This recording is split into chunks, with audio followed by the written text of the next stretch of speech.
کتاب صوتی ماوراءطبیعی شدن. نویسنده دکتر جو دیسپنزا. مقدمه: آمادگی برای ماوراءطبیعی شدن. میدانم که نگارش این کتاب ریسک بزرگی برای من و آوازه‌ام است. افراد زیادی وجود دارند، از جمله برخی از اعضای جامعه علمی که کار مرا شبه علمی دارند، خصوصاً پس از انتشار ماوراءطبیعی شدن. در سابق بسیار نگران نظر این منتقدین بودم. در اوایل مسیر نویسندگی همیشه هنگام نگارش این منتقدین را در نظر داشتم و می‌خواستم کاری کنم که آنها اثرم را تایید کنند.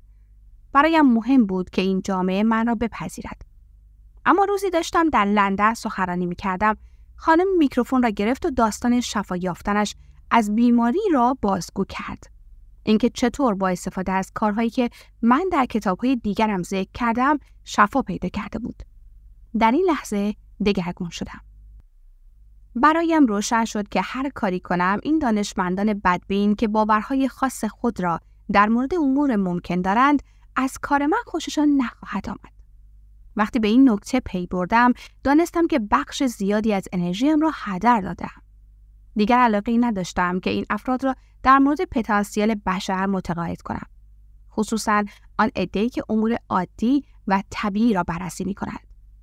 من به هر چیزی علاقه داشتم جز امور عادی و دوست داشتم مقوله ماوراءطبیعی را بررسی کنم. مطمئن شدم که باید از این تلاش بی‌حاصل برای متقاعد کردن جوامع علمی دست بردارم و به جای آن انرژی خود را به بخش دیگری از جمعیت معطوف کنم که می‌خواهند به حرفهای من گوش دهند. وقتی این ایده را به طور کامل پذیرفتم چقدر سبک و راحت شدم. وقتی داشتم به حرفای آن خانم در لندن گوش می‌دادم، خانمی که نه راهبه بود و نه قدیسه، نه دانشمند بود و نه عالم، دانستم که او با بازگو کردن داستان برای مخاطبین خود داشت به دیگران کمک می‌کرد بخشی از خودشان را در او ببینند. کسانی که داستان او را می‌شنیدند ممکن بود باور کنند که آنها نیز می‌توانند به همین مسئله دست پیدا کنند. در جایی از زندگیم هستم که برایم مهم نیست دیگران در موردم چه می‌گویند و بدون شک من هم ایرادهای خاص خودم را دارم. من بیش از هر زمانی می‌دانم که دارم در زندگی مردم تفاوت ایجاد می‌کنم. این را با نهایت تواضع می‌گویم. سالها تلاش کردم تا بتوانم اطلاعات علمی پیچیده را طوری ساده کنم که افراد بتوانند آن را درک کرده و در زندگی خود به کار بندند. در واقع طی 4 سال گذشته من در کنار تیم محققین و کارمندانم تلاش‌های زیادی کرده ایم که دگرگونی‌های بیولوژیکی افراد را به صورت علمی اندازه‌گیری، ثبت و تحلیل کنیم تا به دنیا ثابت کنیم که افراد عادی نیز می‌توانند کارهای غیر عادی انجام دهند. مطالبی که قرار است در این کتاب گوش دهید نامتعارف است و معمولاً بیشتر ساکنین این کره خاکی آن را نادیده می‌گیرند و درک نمی‌کنند. محتوای این کتاب بر آموزه‌ها و تمرین‌های استوار است که نقطه اوج آنها ایجاد این توانایی در فرد است که بتواند در قلمروی عرفان قدم بگذارد. البته در کنار این می‌خواهم به شما کمک کنم بین دنیای علم و دنیای عرفان نیز پلی بزنید و این دو را به هم وصل کنید. این کتاب را نوشتم تا آن چیزی را قابل فهم کنم که همیشه از نظرم ممکن بوده است. می‌خواستم به دنیا نشان دهم که می‌توانیم زندگی بهتری برای خود ایجاد کنیم، که ما موجوداتی خطی نیستیم که زندگی خطی داشته باشیم، بلکه موجوداتی چند بعدی هستیم و زندگی چند بعدی داریم.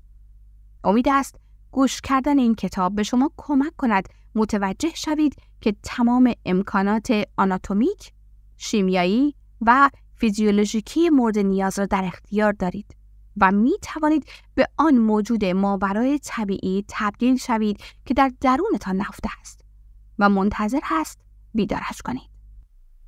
در گذشته دوست نداشتم راجع به این حوزه از واقعیت حرف بزنم، چون می ترسیدم مخاطبانم بر اساس باورهای شخصی خود دست شوند. اما مدت زیادی بود که می خواستم این کتاب را بنویسم. در گذر سالها من تجربه‌های عرفانی غنی را از سر گذرانده‌ام که برای همیشه تغییرم داده است. این رویدادهای درونی بر شخصیت کنونی من تأثیر گذاشته است. می‌خواهم برخی از سنجش‌ها و بررسی‌هایی را به شما نشان دهم که در کارگاه‌های پیشرفتمان در سراسر دنیا انجام داده‌ایم. به این دلیل در این کارگاه‌ها داده‌های شاگردان را جمع‌آوری کردم که بهبود قابل توجهی در سلامتی آنها مشاهده کردم و می‌دانستم که این افراد در حین مراقبه دارند سیستم بیولوژیک خود را تغییر می‌دهند.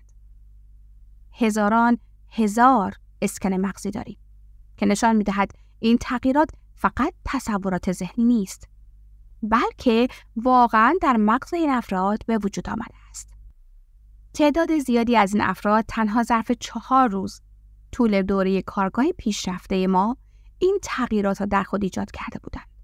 تیم‌های علمی ما این اسکن‌های مغزی را قبل و بعد از کارگاه و نیز گاهی در طول مراقبه و تمرین با استفاده از دستگاه ثبت کردند. این تغییرات آنقدر شگفت‌انگیز بود که من را مات و مبهوت ساخت.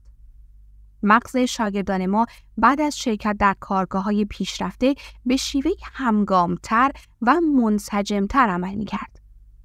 افزایش نظم سیستم عصبی به این افراد کمک می‌کرد تصویر واضحی از آینده مورد نظرشان داشته باشند. و وقتی مغز درست عمل کند، فرد هم درست عمل می‌کند. من داده‌های علمی ارائه کرده و نشان خواهم داد که چگونه مغز این افراد تنها ظرف چند روز دچار تغییر شده است. و این یعنی شما هم می‌توانید همین کار را با مغز خود انجام دهید.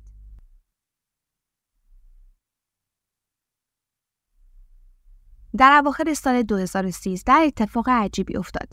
اسکن‌های مغزی ما سبب حیرت محققین و عصب‌شناسانی شد که در رویدادهای ما شرکت می‌کردند تا کارهای من را بررسی نمایند. حجم زیاد انرژی مغزی که ما در حین مراقبه شاگردان ثبت می‌کردیم تا کنون در هیچ اسکنی ثبت نشده بود. ما چنین پدیده‌ای را بارها مشاهده کردیم. وقتی با شرکت کنندگان مصاحبه کردیم به ما گفتند که تجربه ذهنی آنان در حین مراقبه بسیار واقعی و عرفانی بوده است و این مسئله تغییر ژرفی در جهانبینی آنان ایجاد کرده و یا بهبود عظیمی در سلامتیشان حاصل کرده. در این لحظات می‌دانستم که این شرکت کنندگان در دنیای درونی مراقبه دارند تجربه‌های متعالی را از سر می‌گذرانند که از تمام تجربه‌های دنیای بیرونیشان واقعی‌تر است. و ما داشتیم این تجربه‌های ذهنی را به صورت عینی ثبت می‌کردیم. حالا این برای ما عادی شده است و در واقع اغلب اوقات می‌توانیم بر اساس نشانگرها و علامت‌های خاصی که طی این سال‌ها مشاهده کردیم پیش بینی کنیم که شدت‌های بالای انرژی مغزی چه زمانی حاصل می‌شود. در این صفحات قصد دارم معنای تجربه بین ابعادی را شرح دهم و از نظر علمی، زیست شناختی و شیمیایی نشان دهم که ارگان‌ها، سیستم‌ها و انتقال دهنده‌های عصبی چگونه این اتفاق را ممکن می‌سازند. امید است که این اطلاعات نقشه راهی باشد برای شما تا بتوانید چنین تجربه‌هایی را برای خود خلق کنید. فصل اول، گشودن درها به روی ماورالطبیعه. اواخر بهار بود و تابستان تازه داشت رخ می‌نمود. روزی که قرار بود برای آنا ویلیامز یک شنبه عادی باشد. هر چیزی شد جز یک روز عادی. درهای فرانسوی از حال به سمت باغچه باز شده بودند و پرده‌های نازک سفید در نسیم معطری که از سمت باغچه به داخل خانه می‌وزید رقصیدن گرفته بود. پرتوهای درخشان نور خورشید نور خود را روی تن آنها پخش می‌کردند. در بیرون خانه ارکستری از پرندگان خوش‌آواز به راه افتاده بود و آنا می‌توانست نغمه دلنواز خنده کودکان و صدای شلپ شلوپ استخر همسایه را بشنود. پسر 12 ساله آنا روی مبل لم داده بود و کتاب می‌خواند. صدای دختر 11 ساله آنا از طبقه بالا به گوش می‌رسید که داشت برای خود آواز می‌خواند.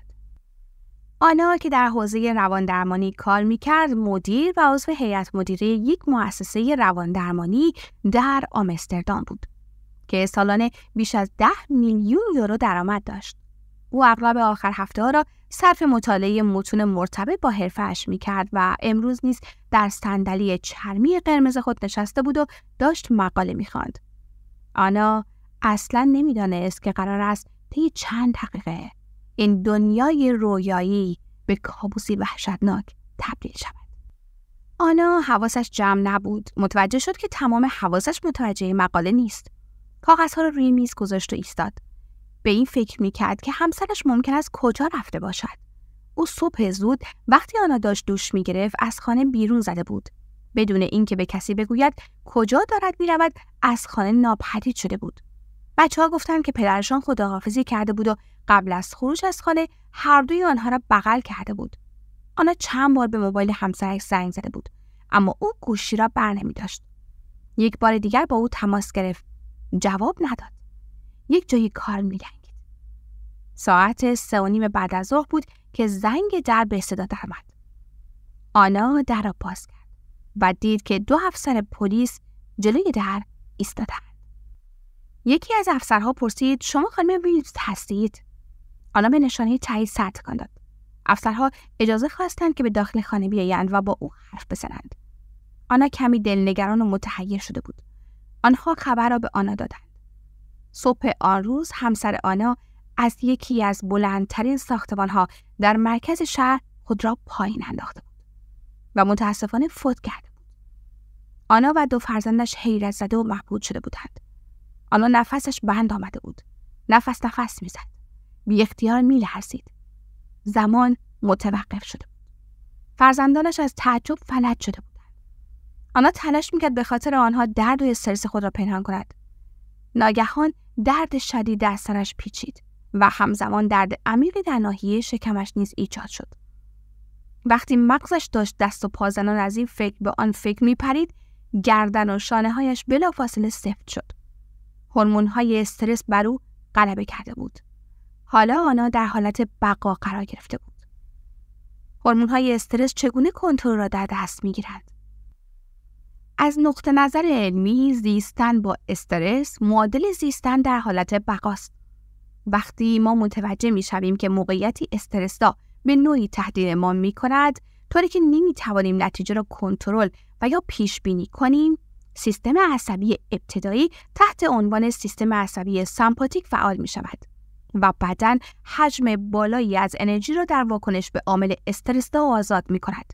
از نظر فیزیولوژیکی بدن به صورت خودکار از منابع استفاده می‌کند تا با خطر کنونی مواجه شود. مردمک‌ها گشاد می‌شوند تا بهتر ببینیم. ضربان قلب و تنفس بالا می‌رود تا بتوانیم بدویم، بجنگیم و یا مخفی شویم.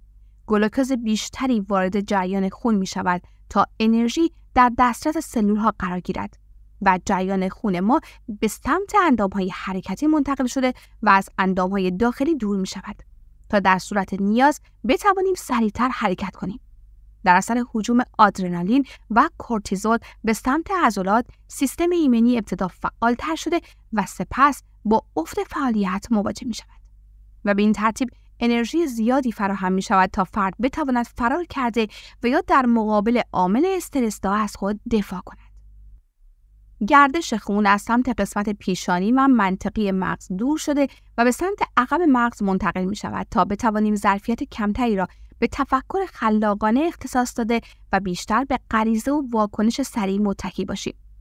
اخبار استرس‌زای خودکشی همسر آنا بدن و مغز وی را وارد حالت بقا کرد.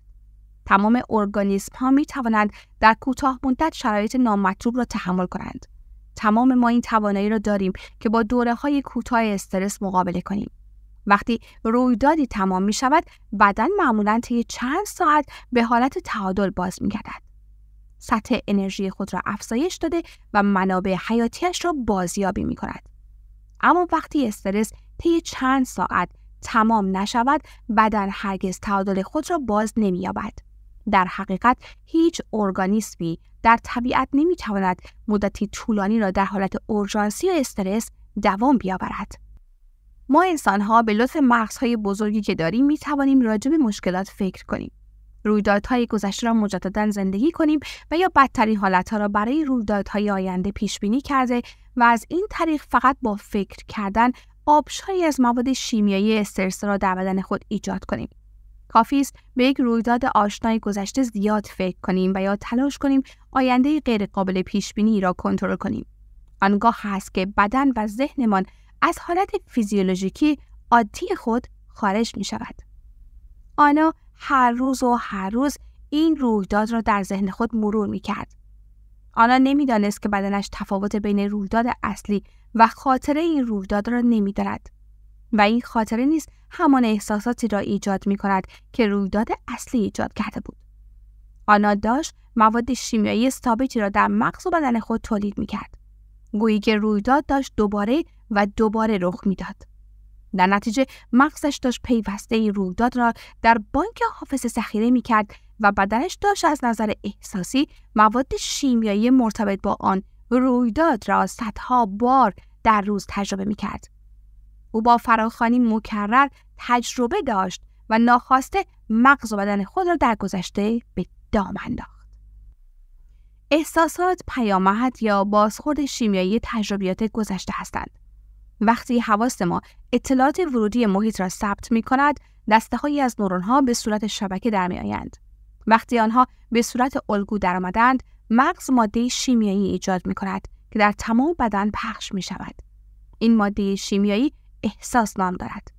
رویدادها وقتی بهتر به یاد آورده می شوند که بتوانیم احساسشان را به یاد بیاوریم. هرچه بهره احساسی رویدادی خوب یا بد بیشتر باشد، تغییری که در وضعیت شیمیایی درونی ما ایجاد می کند بیشتر خواهد بود. وقتی ما در درون خود متوجه تغییر قابل توجهی می شویم، مغزمان به آن چیز یا کس بیرونی که سبب این تغییر شده است توجه می کند و از این تجربه بیرونی عکس می گیرد. این تعریف خاطره است. بنابراین ممکن است مغز مهر خود را بر خاطره یک رویداد بزند و به این ترتیب این صحنه در ماده خاکستری مغز ما گیر بیفتد و زمان برای آن متوقف شود. این اتفاقی است که برای آنها افتاد. ترکیب افراد و اشیاء مختلف در یک زمان و مکان در هنگام وقوع تجربه استرس‌زا در معماری عصبی ما به مثابه تصویر هولوگرافیک ثبت می شود. به این شیوه است که خاطرات بلند مدت ما ایجاد می شود. لذا تجربه در مدار عصبی مغز ما حک می شود و احساس در بدن ذخیره می گردد. و این گونه است که گذشته به حالت زیستی ما بدل می شود. به بیان دیگر، وقتی ما ضربه روحی زیادی را تجربه می کنیم، معمولا از نظر عصب شناختی در داخل مدارهای آن تجربه می اندیشیم و از نظر شیمیایی در محدوده احساسات آن رویداد احساس را تجربه می کنیم. طوری که تمام حالت وجودی، طرز فکر و طرز احساس ما از نظر بیولوژیکی در گذشته گرفتار می شود. همانطور که درک می کنید، آنا با حجمه احساسات منفی مواجه شده بود. اندوه شدید، درد، احساس قربانی شدن، سوگ، احساس گناه، شرمندگی، نومیدی، خشم، نفرت، ناراحتی، تنفر، شوک، ترس، دلهره، نگرانی، کم آوردن، دلتنگی، فلاکت، ضلالت، انزوا، تنهایی، بی‌باوری و خیانت و هیچ یک از این احساسات به این زودی ها از بین نمی رود. آنا زندگی خود را در چارچوب احساسات گذشته تحلیل می کرد و بیشتر دچار حساب می شد. از آنجا که او نمی توانست بزرگتر از احساس مداوم خود فکر کند و از آنجا که احساسات بایگانی گذشته هستند، او داشت در گذشته می اندیشید و هر روز احساسش بدتر می شد. او که خود متخصص روان درمانی بود، از نظر منطقی و عقلی می دانست چه اتفاقی دارد برایش می افتد. اما تمام این بینش ها ذره‌ای از درد و رنج وی را نمی کاست. اطرافیان با او همچون کسی برخورد می کردند که همسرش فوت کرده است و این داشت به هویت جدید او تبدیل می شد. او خاطرات و احساسات خود را به حالت کنونیش ربط می داد. وقتی کسی از او می پرسید چرا حالش انقدر بد است، او داستان خودکشی را تعریف می کرد و هر بار آن رنج، ناراحتی و اندوه را دوباره تجربه می کرد. آنا در تمام این مدت مدارهای یکسانی را در مغز خود فعال می کرد و احساسات یکسانی را باز تولید می کرد و لذا مغز و بدن خود را بیشتر نسبت به گذشته شرطی می کرد. او هر روز طوری فکر، احساس و رفتار می کرد که گویی گذشته همچنان زنده است و از آنجا که طرز فکر، طرز عمل و طرز احساس ما شخصیت ماست، شخصیت آنا کاملا توسط گذشته‌اش شکل می گرفت. از منظر بیولوژیکی آنا به این دلیل مدام داستان خودکشی همسرش را تعریف می‌کرد که نمی‌توانست از آنچه رخ داده است فراتر برود. سراشیبی زندگی. آنا دیگر نمی‌توانست در کار برود و مجبور شد مرخصی بگیرد. آنگاه بود که متوجه شد همسرش با اینکه یک وکیل موفق به شمار می‌رفت، وضعیت مالی نابسامانی برایشان به وجود آورده بود. او باید بدهی‌های قابل توجهی را پرداخت می‌کرد که پیش از آن حتی از وجودشان خبر هم نداشت و پولی نداشت که این بدهی‌ها را بپردازد. جای تعجب ندارد که استرس احساسی، روانی و ذهنی به استرس‌های قبلی آنها اضافه شد. ذهن آنها در دایره بی‌انتها گیر افتاده بود و پر بود از این سوالات: چطور خرج بچه‌ها را بدهم؟ در آینده باید چطور با این ضربه روحی برخورد کنیم؟ و این واقعه چه تأثیری بر زندگی ما دارد؟ چرا همسرم بدون خداحافظی من را تنها گذاشت؟ چطور من نفهمیده بودم که همسرم انقدر غمگین است؟ آیا من در انجام وظایف همسری ناموفق بودم؟ چطور توانسته بود من را با 2 بچه تنها بگذارد؟ و چطور باید این بچه‌ها را بزرگ کنم؟ سپس قضاوت‌ها راه خود را به درون افکار آنها پیدا کردند. او نباید خودکشی می‌کرد و من را با این وضعیت مالی افتضاح تنها می‌گذاشت. چه انسان بزدلی! چطور توانست این بچه‌ها را یتیم کند؟ حتی پیامی هم برای من و بچه‌ها ننوشت. از او بدم می‌آید، چون حتی یادداشتی هم نگذاشته بود. چه انسان نامردی بود که من و این بچه‌ها را تنها گذاشت. آیا اصلا به این فکر کرده بود که چه بر سر ما می‌آید؟ تمام این افکار بار عاطفی زیادی با خود حمل می‌کردند و لذا اثر مخرب بیشتری بر بدن می‌گذاشتند. 9 ماه بعد، در روز 21 مارس 2008، آنا وقتی بیدار شد از کمر به پایین فلج شده بود. چند ساعت بعد او در بیمارستان بستری شده بود و ویلچری کنار تختش قرار داشت. معلوم شد به بیماری نوریتیس، یعنی التهاب سیستم عصبی، مبتلا شده است. بعد از چند آزمایش پزشکان نتوانستند علت این مشکل را تشخیص دهند و لذا به آنا گفتند که لابد بیماری خود ایمنی دارد. سیستم ایمنی آنا به ناحیه پایینی نخاع حمله کرده بود و با تجزیه لایه‌های پوشاننده و محافظ اعصاب منجر به فلج هر 2 پای او شده بود. او کنترل ادرار خود را از دست داده بود. در کنترل مدفوع خود مشکل داشت و هیچ احساس و حرکتی در ناحیه ران و پا نداشت. وقتی سیستم عصبی ستیز و گریز به خاطر استرس مزمن روشن می شود و روشن می ماند، بدن از تمام ذخایر انرژی خود برای پرداختن به تهدید مداومی که به نظرش در محیط بیرون قرار دارد استفاده می کند. بنابراین بدن دیگر در محیط درونی خود انرژی کافی برای رشد و ترمیم ندارد و لذا سیستم ایمنی به خطر می افتد. لذا به خاطر تعارض درونی مداوم آنا، سیستم ایمنی وی به بدنش حمله کرده بود. در نهایت او درد و رنجی را که در ذهن خود تجربه می کرد به صورت فیزیکی در بدن خود ظاهر کرده بود. خلاصه اینکه آنا نمی توانست بدنش را حرکت دهد، چون در زندگیش حرکت رو به جلو نداشت. او در گذشته گیر افتاده بود. پزشکان آنا به مدت 6 هفته دوزهای بالایی از داروی دگزامتازون وریدی و یا سایر کورتیکو و استروئیدها را به او تزریق می‌کردند تا التهاب بدنش کاهش یابد. به خاطر استرس بیشتر و نوع داروهایی که مصرف می‌کرد که می‌توانند سیستم ایمنی را ضعیف‌تر کنند، آنا به نوعی عفونت باکتریایی خطرناک مبتلا شد که برای درمان آن دوزهای سنگینی از آنتیبیوتیک برایش تجویز کردند. بعد از 2 ماه آنا از بیمارستان مرخص شد. او با عصا راه می‌رفت. هنوز هم در پای چپ خود فاقد احساس بود و در ایستادن مشکل داشت. او نمی‌توانست درست راه برود. کنترل مدفوعش کمی بهتر شده بود، اما همچنان کنترلی بر دفع ادرار نداشت. همانطور که می‌توانید تصور کنید، این وضعیت جدید سبب افزایش استرس آنا شده بود. او همسرش را به خاطر خودکشی از دست داده بود. نمی‌توانست کار کند و خرج خود و بچه‌هایش را بدهد. دچار بحران جدی مالی شده بود و به خاطر فلج شدن پاهایش بیش از 2 ماه در بیمارستان بستری شده بود. مادرش مجبور شده بود برای کمک به خانه آنا بیاید. آنا از نظر احساسی، ذهنی و جسمی نابود شده بود. و با اینکه در بهترین بیمارستان، بهترین پزشکان و بهترین داروها را در اختیار داشت، اما حالش بهتر نمی‌شد. در سال 2009 یعنی 2 سال بعد از مرگ همسرش معلوم شد او دچار افسردگی شده است. لذا مجبور شد داروهای دیگری را نیز به داروهای مصرفی خود اضافه کند. در نتیجه حال و هوای آنها از خشم به اندوه، از رنج به ناامیدی و از ناراحتی به ترس و نفرت تغییر می‌کرد. چون این احساسات بر اعمال او تأثیر می‌گذاشت. رفتارش تا حدودی غیر منطقی شده بود. در ابتدا او به جز بچه‌هایش با تمام اطرافیانش دعوا می‌کرد. سپس کم کم با دختر کوچکش نیز وارد درگیری شد. شب تاریک روح. در این حال مشکلات جسمی دیگری نیز برای آنا به وجود آمد و مسیر زندگی از آنچه بود برایش دردناک‌تر شد. در اثر بیماری خود ایمنی دیگری تحت عنوان لیکن پلان فرساینده در غشای مخاطی دهانش زخم‌هایی ایجاد شد که تا ابتدای قسمت فوقانی منیش گسترش پیدا کرد. برای درمان آن مجبور بود قرص‌ها و پمادهای دهانی کورتیکواستروئید مصرف کند. داروی جدید باعث توقف ترشح بزاق در دهان آن شد.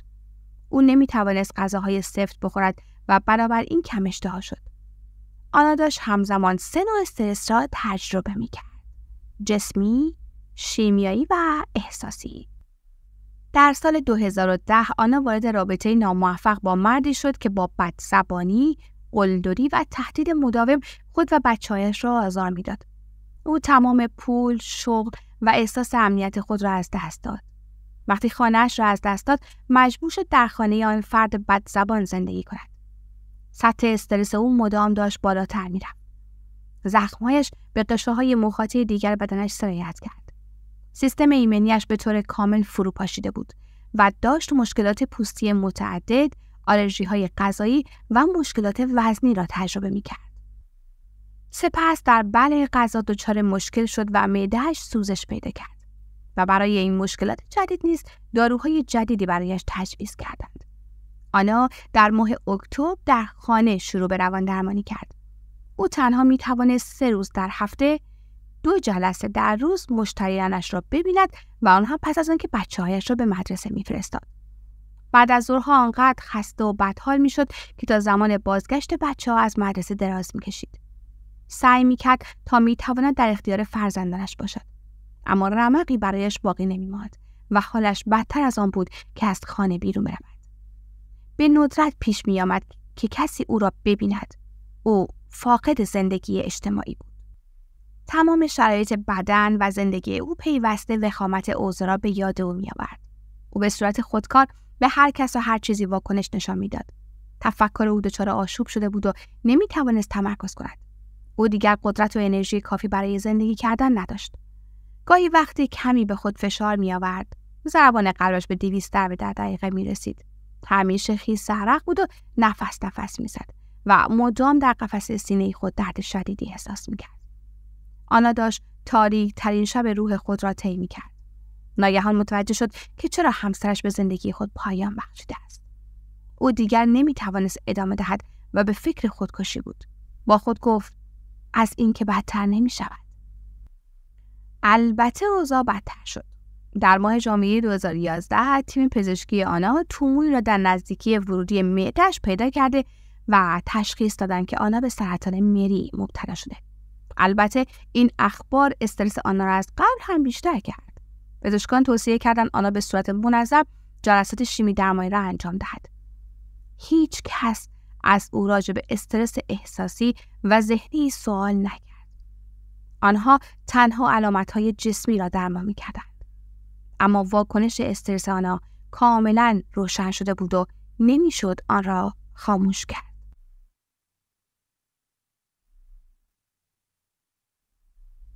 عجیب است که این اتفاق برای افراد زیادی می‌افتد. افراد به خاطر شوک یا ضربه روحی در زندگی خود هرگز نمی‌توانند از احساسات مربوط گذر کنند و از زندگی و سلامتیشون از بین می‌رود. اگر اعتیاد چیزی باشد که فکر می‌کنید، نمی‌توانید جلویش را بگیرید. آنگاه می‌توان گفت که افراد مانند آنا به احساس استرسی که سبب بیماریشان می‌شود معتاد می‌شوند. هجوم آدرنالین و سایر هورمون‌های استرس سبب تحریک مغز و بدن می‌شود و انبوهی از انرژی را فراهم می‌کند.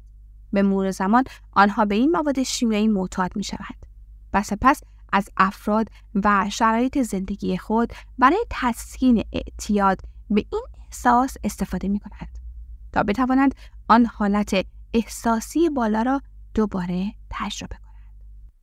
آنا از شرایط استرس‌های زندگی خود استفاده می‌کرد تا این هجوم انرژی را از نو ایجاد کند و لذا بدون اینکه خود بداند به زندگی که از آن مترفع بود اعتیاد پیدا کرده بود.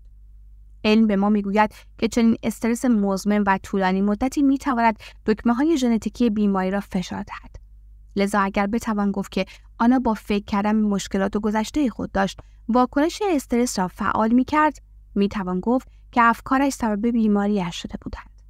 و چون هورمون‌های استرس خیلی قدرتمند هستند، او به افکار خود که حالش را بد می‌کردند معتاد شده بود.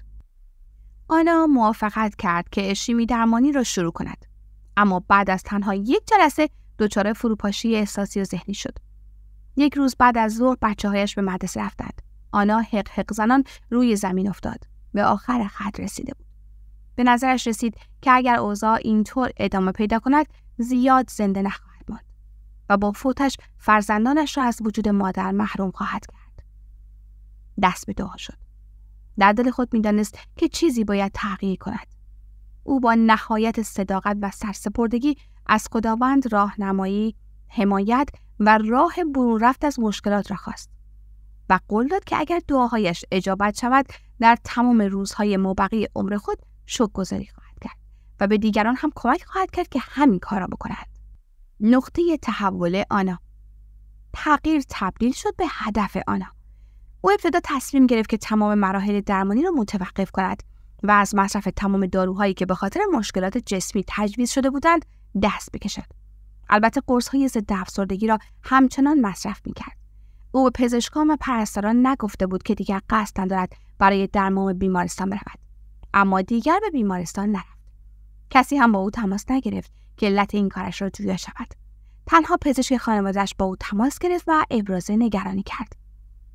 در آن روز سرد زمستانی در ماه فوریه سال 2011 که آنا روی زمین افتاده بود و داشت گریه می‌کرد، با خود تصمیم محکمی گرفت که خود و زندگیش را تغییر دهد و قدرت این تصمیم آنقدر انرژی با خود همراه داشت که باعث شد بدنش بلافاصله به ذهنش پاسخ دهد. همین تصمیم تغییر بود که به او قدرت داد تا خانه‌ای برای خود و فرزندانش اجاره کند و از رابطه منفی که گرفتارش شده بود خارج شود. گویی این لحظه او را از نو تعریف می‌کرد. می‌دانست که باید از نو شروع کند. 1 ماه بعد از این قضیه من برای اولین بار آنا را دیدم. یکی از چند دوست معدودی که دور و بر آنا باقی مانده بود برایش در سخنرانی جمعه شب من صندلی رزرو کرده بود. دوست آنا به وی پیشنهادی داد اگر از آن سخنرانی خوشش می آمد باید در کارگاه 2 روزه آخر هفته شرکت می‌کرد. آنا قبول کرد. بار اولی که او را دیدم در سالن کنفرانس در سمت چپ راهرو نشسته بود و عصایش را به دیوار تکیه داده بود. مطابق معمول آن شب در مورد تأثیر افکار و احساسات بر بدن و زندگی سخن می‌گفتم. در این مورد حرف می‌زدم که مواد شیمیایی مرتبط با استرس می‌توانند منجر به بیماری شوند. راجع به نوروپلاستی، عصب، ایمن‌شناسی، ژنتیک، فیزیک کوانتومی حرف زدم. در ادامه کتاب جزئیات تمام اینها را توضیح خواهم داد. آن شب آنا که بسیار ترغیب شده بود با خود فکر کرد اگر من زندگی اکنونم را ایجاد کردم، از جمله فلج شدن، افسردگی، ضعف سیستم ایمنی، زخم‌ها و حتی سرطان، شاید بتوانیم با همون رغبتی که آن را ایجاد کردم آن را از بین ببرم و با این درک قوی آنا تصمیم گرفت خود را شفا دهد. بلافاصله بعد از اولین کارگاه آخر هفتهش او تصمیم گرفت 2 بار در روز مراقبه کند. البته نشستن و انجام مراقبه در ابتدا دشوار بود. او تردیدهای زیادی داشت که باید رفع می‌شد و بعضی روزها از نظر ذهنی و جسمی احساس خوبی نداشت. ولی به هر تقدیر مراقبه ها را انجام میداد. او بسیار می‌ترسید. وقتی پزشک خانواده‌اش زنگ زد تا او را چک کند، چون آنا روند درمان و دارو را متوقف کرده بود، به آنا گفت که تصمیم خام و احمقانه گرفته است و به زودی حالش وخیم شده و خواهد مرد. تصور کنید پزشک با آن همه اباحتش چنین حرفی به شما بزند. با این وجود آنا هر روز مراقبه‌های خود را انجام داد و از ترس‌هایش عبور کرد. او اغلب زیر فشار مالی قرار داشت و نیازهای فرزندانش و محدودیت‌های فیزیکی خودش آزارش می‌داد. اما هرگز اجازه نداد این شرایط بهانه‌ای شود برای توقف کارهای درونیش. او آن سال در 4 کارگاه دیگر هم شرکت کرد. آنا با تغییر افکار ناخودآگاه، عادتهای خودکار و حالتهای عاطفی انعکاسی که در مغز آنا رسوب کرده بود و بدنش را از نظر عاطفی شرطی کرده بود، حالا بیشتر به آینده جدید سرسپرده بود تا به گذشته آشنای خود. او از مراقبه در کنار عزم راسخ و احساس متعالی استفاده می‌کرد تا حالت وجودی خود را تغییر دهد و از زندگی بیولوژیکی در گذشته سابق به زندگی در آینده جدید برسد. آنا هر روز بیشتر دلش می‌خواست که وقتی از مراقبه بلند می‌شود همان کسی نباشد که به پای مراقبه نشسته بود. او تصمیم گرفت که دست از کار نکشد تا زمانی که تمام حالت وجودیش به عشق زندگی تبدیل شود. از نظر یک مادیگرا که واقعیت را با حواس خود تعریف می‌کند، آنا دلیل معقولی ندارد که عاشق زندگی باشد. او افسرده بود. بیوه‌ای که زیر بار قرض و غوله له شده بود و شغلی هم نداشت. سرطان گرفته بود و از فلج اندام تحتانی و زخم‌های غشای مخاطی رنج می‌برد. زندگی سختی داشت. نه شریکی در کنارش بود و نه فرد مهمی در زندگیش داشت. دیگر رمقی برایش نمانده بود که به بچه‌هایش هم برسد. اما آنا طی مراقبه یاد گرفت که می‌تواند پیش از تحقق یافتن آینده از نظر عاطفی به بدن خود بیاموزد که آینده چه حسی دارد. بدن او در مقام ذهن ناخودآگاه تفاوت بین رویداد واقعی و رویداد تخیلی و عاطفی را نمی‌داند. او همچنین بر اساس درکی که از اپیژنتیک داشت می‌دانست که احساسات متعالی مانند عشق، شادی، شکرگزاری، الهام، مهربانی و آزادی می‌توانند به ژن‌های جدیدی پیام بدهند که پروتئین‌های سالمی بسازند و بر ساختار و عملکرد بدنش تأثیر بگذارند. او به طور کامل درک کرده بود که اگر مواد شیمیایی استرس‌زایی که در بدنش جولان می‌دادند ژن‌های ناسالم را فعال کرده بودند، آنگاه اگر احساسات متعالی را با رغبت بیشتری نسبت به احساسات استرس‌زا در خود ایجاد کند، می‌تواند ژن‌های جدیدی را فعال کند و سلامتی خود را بهبود ببخشد. 1 سال گذشت و سلامتی او تغییر چندانی نکرد. البته به مراقبه ادامه داد. او تمام مراقبه هایی که برای شاگردانم طراحی کرده بودم را انجام داد. او می‌دانست که چندین سال طول کشیده است تا سلامتیش به این روز بیفتد و لذا برای ایجاد وضعیت جدید نیز کمی زمان لازم است. لذا کارش را ادامه میداد و تلاش می‌کرد آنقدر از افکار، رفتارها و احساسات ناخودآگاهش آگاه شود که اجازه ندهد هیچ تجربه‌ای از آگاهیش پنهان بماند. پس از 1 سال آنا متوجه شد که کم کم وضعیت ذهنی و عاطفیش دارد بهتر می شود. آنا داشت عادت خود قدیمی بودن را ترک می کرد و خود جدیدی می آفرید.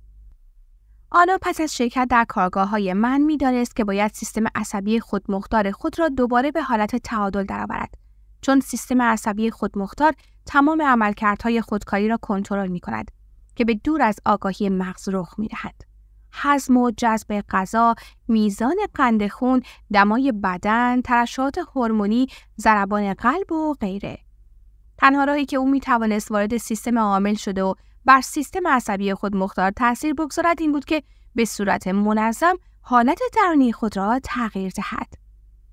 به همین دلیل آنا ابتدای هر مراقبه را به تبرک مراکز انرژی اختصاص میداد. این نواحی خاص بدن تحت کنترل سیستم اعصاب خودمختار قرار دارد. هر مرکز انرژی یا فرکانس مخصوص خود را دارد که اطلاعات خاصی را ساطع می کند و یا آگاهی مخصوص خودش را دارد. غده ها و هورمون های به خصوصی دارد. وضعیت شیمیایی منحصر به فرد خود را دارد. برای خود مغزچه‌ای دارد و لذا برای خودش ذهنی دارد. این مراکز از مغز ناخودآگاهی اثر می‌پذیرند که در پس تفکر خودآگاه ما نهفته است. آنا آموخته بود که چگونه باید امواج مغزی خود را تغییر دهد تا بتواند وارد سیستم عامل سیستم عصبی خودمختار یعنی مغز میانی شود و هر مرکز را طوری تنظیم کند که هماهنگ با بقیه مراکز عمل کند. او هر روز با تمرکز و رغبت تمرکز خود را به حوزه خاصی از بدن و نیز فضای اطراف هر مرکز معطوف می‌کرد و آن را به منظور دستیابی به سلامتی بیشتر و خیر بزرگتر تبرک می‌کرد. او به آرامی اما با اطمینان از طریق برنامه‌ریزی سیستم عصبی خودمختار و بازگرداندن تعادل به آن توانست سلامتی خود را بهبود بخشد. او همچنین تکنیک تنفس مخصوصی را یاد گرفته بود که من در کارگاه‌هایم آموزش می‌دهم. این تکنیک تمام انرژی عاطفی را که در اثر فکر و احساس یک نواخت در بدن ذخیره می‌شود آزاد می‌کند. آنا پیوسته به افکار یکسانی اندیشیده بود و به همین دلیل احساسات یکسانی را ایجاد کرده بود و سپس به خاطر همین احساس دوباره به همان افکار سابق اندیشیده بود.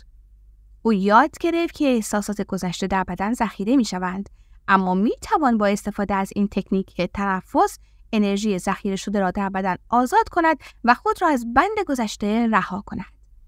به همین دلیل هر روز با رغبت و جدیتی بزرگتر از اعتیادش به احساسات گذشته این نوع تنفس را تمرین می‌کرد و به مرور در آن ماهر شد. وقتی او یاد گرفت که چطور باید این انرژی ذخیره شده در بدنش را به حرکت درآورد، آموخت که چگونه باید بدنش را نسبت به ذهنیت جدید شرطی کند و پیش از تحقق آینده احساسات قلبی مرتبط با آن را در خود ایجاد کند. از آنجا که آنا الگوی اپیژنتیک کارگاه‌ها و سخنرانی‌های مرا نیز مطالعه کرده بود، می‌دانست که ژن‌ها فقط بیماریزایی نمی‌کنند، بلکه محیط به ژن‌ها علامت می‌دهد که بیماری ایجاد کنند. آنا پی برد که اگر احساساتش پیامدهای شیمیایی تجربه‌هایش در محیط باشند و اگر هر روز با همان احساسات باقی مانده از گذشته سر کند، خودش انتخاب کرده است که به همان ژن‌هایی دستور فعالیت بدهد که عامل بیماریش هستند. اگر به جای این کار می‌توانست احساسات زندگی آینده‌اش را قبل از تجربه رویدادهای آینده در خود ایجاد کند، آنگاه بیان ژن خود را تغییر می‌داد و بدنش نیز تغییر می‌کرد تا از نظر بیولوژیکی با آینده جدیدش همسو شود. آنا مراقبه دیگری را نیز انجام می‌داد که در آن باید به مرکز سینه‌اش توجه کرده و با احساسات متعالیش سیستم عصبی خودمختار را فعال می‌کرد تا بتواند پیوسته نوع بسیار کارآمدی از ضربان قلب را در خود ایجاد کند که ما نام آن را ضربان قلب منسجم می‌نامیم و بعداً جزئیات آن را برایتان توضیح خواهم داد. او متوجه شد که وقتی احساس نفرت، بیقراری، ناراحتی، خشم و تنفر می‌کند، این حالت‌ها سبب بروز استرس شده و ضربان قلب را نامنظم می‌کنند. آنا در کارگاه‌های من یاد گرفت که اگر درست همانطور که عادت کرده بود به صورت منظم احساسات منفی را تجربه کند، بتواند این حالت قلب یا همان محور جدید را در خود حفظ کند، آنگاه به مرور زمان خواهد توانست این احساسات جدید را کاملتر و عمیق‌تر حس کند. البته تعویض خشم، ترس، افسردگی و نفرت با شادی، عشق، شوک‌گذاری و آزادی مستلزم تلاش زیادی است. اما آنا در این مسیر تسلیم نشد. او می‌دانست که این احساسات متعالی بیش از 1000 ماده شیمیایی مختلف را آزاد خواهد کرد و این موارد شیمیایی بدن را ترمیم و بازیابی خواهند کرد. و لذا در این مسیر حرکت می‌کرد. بعد از آن آنا مراقبه قدم زنان را تمرین کرد. در این نوع مراقبه او هر روز باید با خود جدیدش قدم می‌زد. او به جای اینکه بنشیند و با چشمان بسته مراقبه کند، در ابتدای این مراقبه جدید ایستاد و چشمانش را می‌بست. در حالت ایستاده وارد حالت مراقبه می‌شد و می‌دانست این کار حالت وجودیش را تغییر می‌دهد. سپس در همان حالت چشمانش را باز می‌کرد و در حالت مراقبه می‌ماند و به عنوان خود جدیدش شروع به قدم زدن می‌کرد. او با این کار عادت جدیدی از تفکر، عمل و احساس را به صورت منظم در خود تجلی می‌بخشید. آنچه او داشت می‌آفرید به زودی به شخصیت جدیدش تبدیل می‌شد. او دیگر دلش نمی‌خواست مدهوش شود و به خود قدیمیش بازگردد. آنا به لطف این کارها میدید که الگوهای فکریش تغییر کردند. او دیگر آن مدارهای سابق را در مغز خود روشن نمی‌کرد. لذا ارتباط آن مدارهای قدیم با هم قطع شده بود و داشتند از هم باز می‌شدند. در نتیجه دیگر مانند سابق فکر نمی‌کرد. آنا از نظر احساسی برای اولین بار در چند سال گذشته رگه‌هایی از شوک‌گذاری و لذت را تجربه می‌کرد. او در مراقبه‌هایش هر روز داشت بخش‌های جدیدی از بدن و ذهنش را تصویر می‌کرد. آنا آرام شده بود و دیگر اعتیاد چندانی به احساسات مشتق شده از هورمون‌های استرس نداشت. دوباره عشق را احساس می‌کرد. او همینطور ادامه داد. غلبه و غلبه هر روزه برای تبدیل شدن به کس دیگری که می‌خواست باشد. آنا امکان را فراچنگ می‌آورد. در ماه می سال 2012 آنا در یکی از کارگاه‌های 4 روزه من در شهر نیویورک شرکت کرد. در روز سوم و در روز 4 مراقبه آخر آنا کاملا خود را تسلیم کرد. او برای بار اول از زمان شروع مراقبه‌ها خود را در فضای نامنتهی سیاهی شناور یافت و آگاه بود که از خودش آگاه است. او از خاطره کیستی خود فراتر رفته بود و به آگاهی محض تبدیل شده بود و تماما از قید تن، ارتباط با دنیای مادی و زمان خطی رها شده بود. او آنقدر احساس آزادی می‌کرد که دیگر به شرایط جسمی خود اهمیتی نمی‌داد. آنقدر احساس نامحدود بودن می‌کرد که نمی‌توانست با هویت کنونی خود همزاد پنداری کند. آنقدر احساس متعالی داشت که دیگر با گذشته‌اش ارتباطی نداشت. آنا در این حالت مشکلی نداشت. گذشته‌اش را پشت سر نهاده بود و برای بار اول تماماً آزاد شده بود. او دیگر آن نام، جنسیت، بیماری، فرهنگ و حرفه سابق را نداشت. او در ورای مکان و زمان بود. او با میدانی از اطلاعات وارد ارتباط شده بود که میدان کوانتومی نام داشت و در آن تمام امکانها و احتمالات جدید وجود دارند. او ناگهان خود را در آینده‌ای کاملا جدید پیدا کرد. در حالی که روی صحنه بزرگ ایستاده بود، میکروفونی در دست گرفته بود و داشت داستان بهبود سلامتیش را برای جمعیت تعریف میکرد. او این صحنه را قبلا تصور نکرده و تصویرسازی نکرده بود. گویی اطلاعاتی را از طریق میدان کوانتومی در خود دانلود کرده بود و برای لحظه‌ای تصویری از یک زن کاملا متفاوت را در واقعیتی کاملا جدید مشاهده کرده بود. دنیای درونی از دنیای بیرونی واقعی‌تر جلوه می‌کرد و او داشت با تمام وجود و بدون استفاده از حواس آن را تجربه می‌کرد. در آن لحظه‌ای که آنا داشت زندگی جدید خود را در مراقبه تجربه می‌کرد، بارقه‌ای از شادی و نور به درون بدنش تابید و عمیقاً در درون خود احساس راحتی کرد. او می‌دانست که چیز یا کس بزرگتری شده است. بسیار بزرگتر از بدن فیزیکی خودش. در این حالت شادی وافر او آنقدر احساس شادی و شوک‌گذاری بود که ناخواسته خنده بر لبانش جاری شد. و در آن لحظه آنا می‌دانست که قرار است حالش خوب شود. از آن به بعد او اعتماد، شادی، عشق و شوک‌گذاری بیشتری در خود احساس کرد و مراقبه ها برایش آسان‌تر شد. طوری که می‌توانست از قبل هم عمیق‌تر کار کند. وقتی آنا از گذشته‌اش خارج شد، احساس کرد که این انرژی جدید قلبش را بیشتر و بیشتر باز می‌کند. به جای اینکه مراقبه را کاری بداند که هر روز مجبور است انجامش دهد، او به مراقبه ها رغبت می‌ورزید. مراقبه به سبک زندگیش تبدیل شده بود. به این کار عادت کرده بود. انرژی و شادابی او بازگشته بود. او دیگر داروهای ضد افسردگی مصرف نمی‌کرد. الگوهای فکریش کاملا تغییر کرده بود و احساساتش متفاوت شده بود.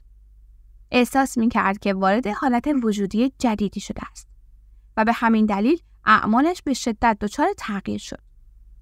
سلامتی و زندگی آنا در همان سال به طور چشمگیری بهبود پیدا کرد. سال بعد او در چندین رویداد دیگر هم شرکت کرد. آنا با حفظ ارتباطش با کار ما با افرادی در گروه ما وارد ارتباط شد و این افراد حمایت‌های بی‌دریغی در مسیر سلامتی به او ارزانی داشتند. مانند بسیاری از شاگردان ما گاهی برایش دشوار بود که چند قدم به سمت برنامه‌های قدیم و الگوهای فکری، احساسی و رفتاری که پس از کارگاه‌ها ترکشان کرده بود برندارد. با این وجود هر روز مراقبه‌اش را ادامه می‌داد. در سپتامبر سال 2013 پزشکان آنا آزمایش‌های مختلفی از او گرفتند. 6 سال پس از مرگ همسرش و 1 سال و 9 ماه پس از تشخیص سرطان آنا به طور کامل درمان شده بود و تومور مریش ناپدید شده بود. آزمایش خون آنا هیچ نشانه‌ای از سرطان را نشان نداد. غشای مخاطی مری و مقعدش کاملاً بهبود یافته بود. تنها چند مشکل جزئی باقی مونده بود، مثل غشای مخاطی دهانش که همچنان کمی قرمز بود.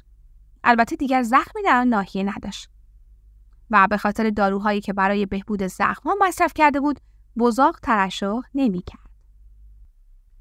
آنا شخص جدیدی شده بود. شخص جدیدی که سالم بود. بیماری در شخصیت قدیمیش وجود داشت. آنا با تفکر، عمل و احساس متفاوت خود جدیدی ساخته بود.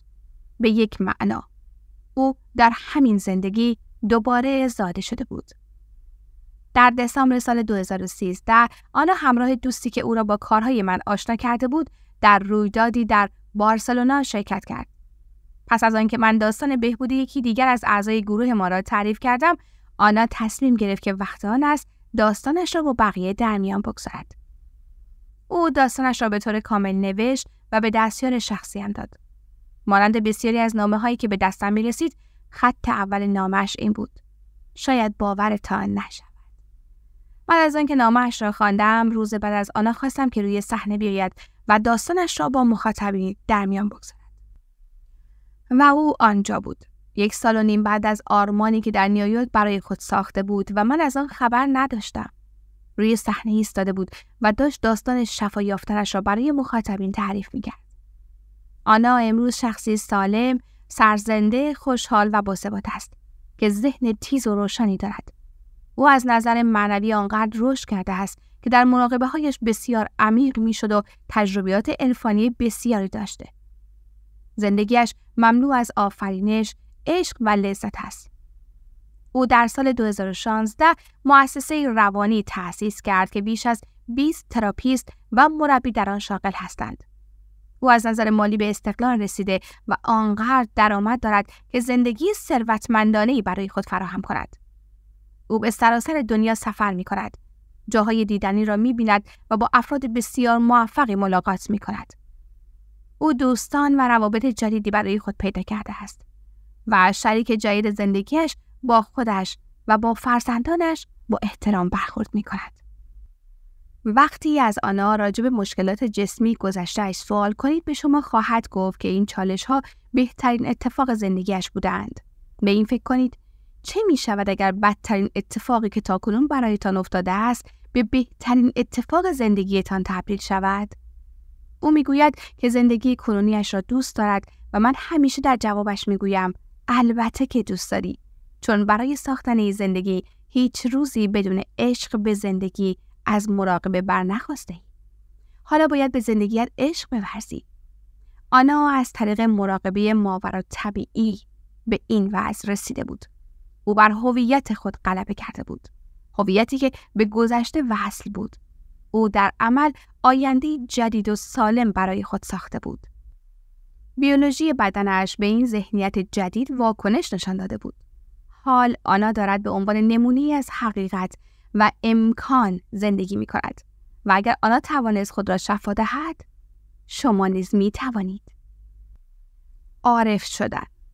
شاید شفا یافتن از بیماری‌های دشوار جسمی یکی از مزایای چشمگیر این کار باشد. اما این تنها مزیتش نیست.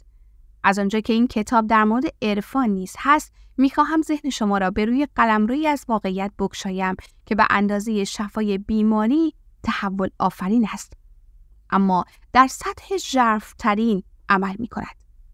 ماورالطبیعی شدن می‌تواند عبارت باشد از دستیابی به آگاهی بیشتری نسبت به خود و اینکه شما در این دنیا و دنیاهای دیگر چه کسی هستید.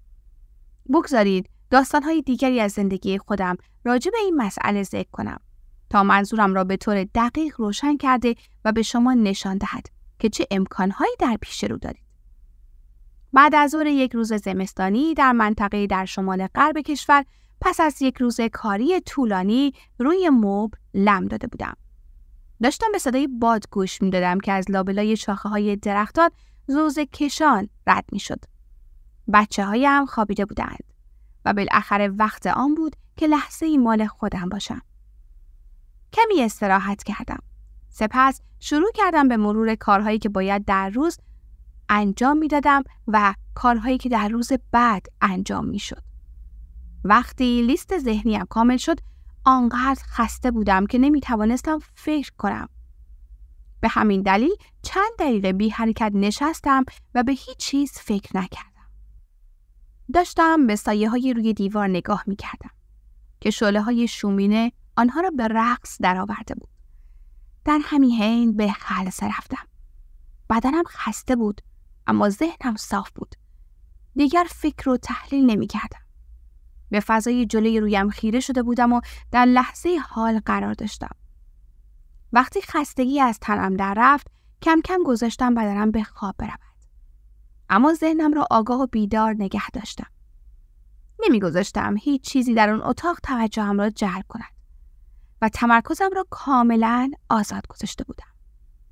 خیلی وقتها با خودم این بازی را می‌کردم. از این کار خوشم می‌آمد. چون هر چند وقت یک بار اگر همه چیز جور می‌شد، تجربه‌های متعالی عمیقی را برایم ایجاد می‌کرد. گویی دری به جایی میان بیداری و خواب و رویا پردازی گشوده می‌شد و من از طریق آن به درون لحظه عرفانی بسیار زلالی می‌خزیدم.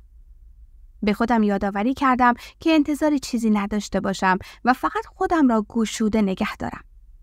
صبر زیادی می‌خواست که آدم عجله نکند، خسته نشود و یا اتفاقی ایجاد نکند و همینطور آرام آرام به آن دنیای دیگر سر بخورد. آن روز مقاله‌ای راجع به غده پینئال نوشته بودم. چند ماهی بود که داشتم در مورد تمام مشتقات جادویی ملاتونین تحقیق می‌کردم. موادی که این مرکز شیمیایی کوچک در چنته دارد. خیلی دوست داشتم که دنیای علم را به دنیای معنویت پیوند دهم. چند هفته بود که تمام فکر و ذکرم این شده بود که نقش متابولیسم‌ها، غده پینئال و تجربه‌های عرفانی آنها را به هم ربط دهم که فرهنگ‌های کهن با آن آشنا بودند. تجربه‌هایی مثل ویژن‌های شامانینگ، سرخپوست‌های آمریکا، تجربه‌های سامادی‌ها، هندوها و سایر آیین‌های مشابهی که در آن حالت‌های تغییر یافته‌ای از آگاهی دخیل است. بالاخره توانسته بودم تناب‌هایی را که چندین سال بود آشفته بودند به هم گره بزنم. این کشف‌ها باعث شد احساس کمال بیشتری کنم. به نظر خودم یک قدم به درک پل ابعاد بالاتر مکان و زمان نزدیکتر شده بودم. این همه اطلاعات باعث شده بود به آگاهی عمیق‌تری راجع به امکانهایی که برای بشر وجود دارد دست پیدا کنم. اما هنوز هم تشنه بودم. آنقدر تشنه که دوست داشتم هوشیاریم را به سمت جایی از سرم ببرم که غده پینئال در آن قرار دارد. با این غده حرف می زدم که کجایی؟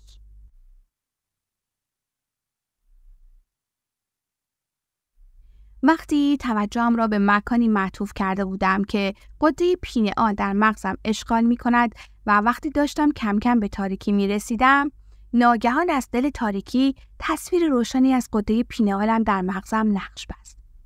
تصویری سه‌بعدی مانند دکمه گرد. دهانش بی اختیار باز شده بود و داشت ماده سفید شیرین رنگی را ترشح می کرد. نیرومندی این تصویر هولوگرافیک من را حیرت زده کرد. اما شلتر از آن بودم که برانگیخته شوم و یا واکنشی نشان دهم. به همین دلیل تسلیم شدم و به تماشا نشستم. خیلی واقعی بود. می‌دانستم که آنچه دارم می‌بینم غده پینئال کوچک خودم است. لحظه‌ای بعد ساعت بزرگی جلویم ظاهر شد. ساعت جیبی قدیمی که زنجیر داشت. این تصویر فوق‌العاده شفاف بود. وقتی توجهم را به سمت ساعت معطوف کردم، اطلاعات بسیار واضحی دریافت کردم. ناگهان دانستم که زمان خطی که من به آن باور داشتم، گذشته، حال و آینده قطعی و راه و رسم واقعی دنیا نیست. بلکه پی بردم که همه چیز دارد در لحظه اکنون ابدی رخ می‌دهد. در این زمان لاینتهانی، بی‌نهایت، مکان، بعد و یا واقعیت ممکن برای تجربه کردن وجود دارد. اگر تنها یک لحظه ابدی وجود داشته باشد، آنگاه منطقی است که در این حالت ما گذشته‌ای نداریم، چه برسد به زندگی گذشته. اما تمام گذشته‌ها و آینده‌ها را طوری می‌دیدم که گویی دارم به یک نقطه فیلم قدیمی با بی‌نهایت فریم می‌نگرم. و در آن فریم‌ها لحظه‌های واحد نیستند، بلکه پنجره‌هایی هستند به سمت امکان‌های نامحدودی که مانند چارچوبی وجود دارند و در تمام جهات ادامه می‌یابند. درست مانند اینکه دو آینه را روبروی هم قرار دهیم و درون یکی از آنها نگاه کنیم و بی‌نهایت فضا و بعد را ببینیم که در هر دو جهت بازتاب پیدا می‌کند. اگر می‌خواهید آن چیزی که من دیدم را درک کنید، تصور کنید که این ابعاد بی‌نهایت در بالا و پایین شما، در جلو و عقب شما و در چپ و راست شما قرار دارد و هر یک از این امکان‌های نامحدود از قبل وجود داشته. می‌دانستم که توجهم را به هر کدام از این امکان‌ها که معطوف کنم، همان را در واقعیت تجربه خواهم کرد. همچنین پی بردم که من از هیچ چیزی جدا نیستم. با همه چیز، همه کس، همه جا و همه وقت احساس وحدت می‌کردم. به جرأت می‌توانم بگویم آشناترین احساس ناآشنایی بود که تا کنون تجربه کرده بودم. قطه پینه‌آلی که من مشاهده کردم مانند ساعت ابعادی است که وقتی فعال شود می‌توانیم آن را روی هر زمانی قرار دهیم. وقتی عقربه‌های ساعت را دیدم که جلو و عقب می‌رفتند، پی بردم که همانطور که ساعت را روی زمان مشخصی تنظیم می‌کنیم، در هر فضای خاصی، واقعیت یا بعدی، جهت تجربه کردن وجود دارد. این ویژن خارق‌العاده به من نشان داد که قطه پینه‌آل مانند یک آنتن کیهانی است و می‌توان آن را تنظیم کرد که اطلاعاتی از ورای حواس جسمی ما دریافت کند و به واقعیت‌های دیگری متصل شود که از قبل در آن لحظه ابدی وجود دارد. اطلاعاتی که من دریافت کردم بدون محدودیت بود. اما هیچ واژه‌ای وجود ندارد که بتواند عظمت این تجربه را توصیف کند. تجربه همزمان خود گذشته و آینده. وقتی عقربه‌ها داشتند به زمان گذشته برمیگشتند، بعدی در زمان و مکان زنده شد. بلافاصله خود را در واقعیتی بازیافتم که به شخصیتم ربط داشت. گرچه در کمال تعجب این لحظه گذشته همچنان در زمان حالی که من داشتم روی مبل تجربه می‌کردم نیز رخ می‌داد.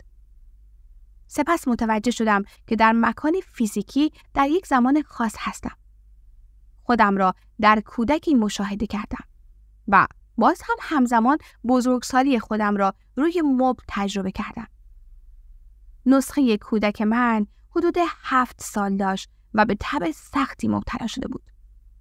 یادم آمد که آن زمان چقدر عاشق تب بودم، چون می توانستم آن رویاها و ویژن‌هایی را ببینم که در اثر دمای بالای بدن به صورت توهم بر انسان عارض می شود. در این زمان خاص من در اتاق خوابم بودم. پتو را تا نوک بینیم بالا کشیده بودم و مادرم تازه از اتاق بیرون رفته بود. خوشحال بودم که تنها هستم. وقتی او در را بست، در درون خود می توانستم دقیقاً همان کاری را انجام دهم که در بزرگسالی در اتاق پذیرایی روی مبل انجام می دادم. استراحت پیوسته بدن و ماندن در جایی میان خواب و بیداری، در زندگی کنونیم این خاطره کودکی را به طور کامل فراموش کرده بودم. اما وقتی در آن لحظه این تجربه دوباره بر من عارض شد، خودم را در میان رویاهای آگاهانه و روشن یافتم که در آن واقعیت‌های ممکن را مانند خانه‌های شطرنج می‌دیدم. وقتی داشتم خودم را در کالبد این پسرک خردسال می‌دیدم، بسیار متأثر شدن از چیزی که او تلاش می‌کرد درکش کند و تعجب کردم که این کودک با این سن و سال می‌خواهد چه مفاهیم پیچیده‌ای را درک کند. در آن لحظه وقتی داشتم تماشایش می‌کردم عاشقش شدم. و درست در همون لحظه که این احساس به من دست داد، همزمان پیوند بین آن نقطه از زمان و لحظه‌ای که داشتم در زمان حال در ایالت واشنگتن تجربه می‌کردم ایجاد شد. کاملا می‌دانستم آنچه آن زمان انجام می‌دادم و آنچه اکنون داشتم انجام می‌دادم در آن واحد رخ می‌دادند. و این لحظات به طرز چشمگیری با هم مرتبط بودند. در آن لحظه عشقی که در خود کنونیم نسبت به این پسرک حس می‌کردم داشت او را به آینده‌ای می‌کشاند که اکنون داشتم در آن زندگی می‌کردم. سپس این تجربه قوی‌تر شد. این صحنه محو شد و ساعت دوباره ظاهر شد. متوجه شدم که عقربه‌های ساعت می‌توانند به جلو هم حرکت کنند. در حالی که مملو از شگفتی بودم و بدون ذره ترس یا هراس به نظاره ساعت نشستم که داشت جلو می‌رفت. در دم متوجه شدم که با پای برهنه در شبی سرد در حیاط خلوتی خانه‌ام در واشنگتن ایستاده‌ام. نمی‌دانستم ساعت چند است. چون درست در همان شبی بود که در اتاق پذیرایی روی مبل نشسته بودم. اما منی که در بیرون خانه ایستاده بود، آن من آینده‌ای بود که در اکنون قرار گرفته بود. باز هم کلمات از وصف این تجربه قاصرند. تنها توضیحی که می‌توانم بدهم این است که آن شخصیت آینده‌ای که جو دیسپنزا نام دارد بسیار تغییر کرده بود. بسیار کاملتر شده بودم و احساس خارق العاده‌ای داشتم. به وجد آمده بودم. خیلی آگاه شده بودم، یا شاید بهتر باشد بگویم من به عنوان آن شخص خیلی هوشیار شدم. منظورم از هوشیار فوق خودآگاه است. گویی تمام حواس من 100 برابر قوی تر شده باشند. هر چیزی که می دیدم، لمس می کردم، بو می کردم، می چشیدم و یا می شنیدم تشدید و تقویت شده بود. حواس من آنقدر قوی شده بود که داشتم به تمام چیزهای اطرافم توجه می کردم و از آنها آگاه می شدم. می خواستم آن لحظه را به طور کامل تجربه کنم. و چون هوشیاریم تا این حد بالا رفته بود، آگاهی و لذا انرژی هم نیز به مراتب فزونی گرفته بود.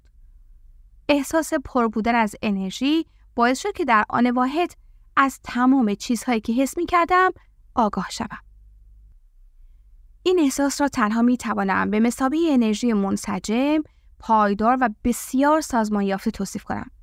هیچ شباهتی به احساسات شیمیایی نداشت که ما انسان‌ها معمولاً تجربه می‌کنیم.